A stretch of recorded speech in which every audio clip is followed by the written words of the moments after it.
Tomorrow, the city of Austin may restart the process of finding a home for a new jet fuel storage facility.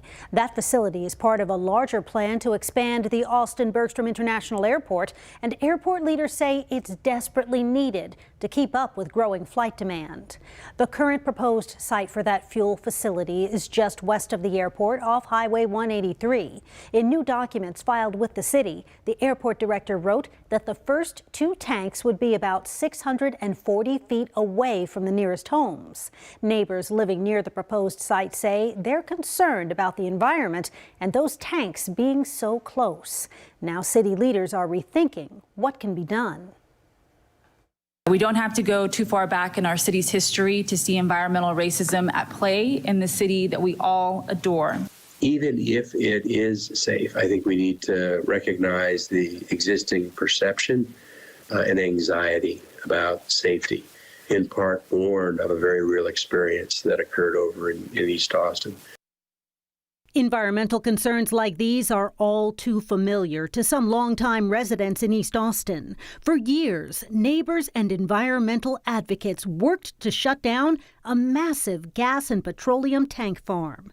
It was built in 1948 by big oil companies and grew to cover 50 acres of land off Springdale Road and Airport Boulevard.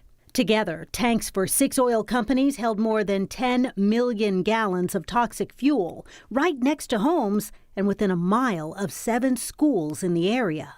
Over time, the negative effects of the toxic fuel on the soil, air, groundwater, and the neighbors themselves were overwhelming.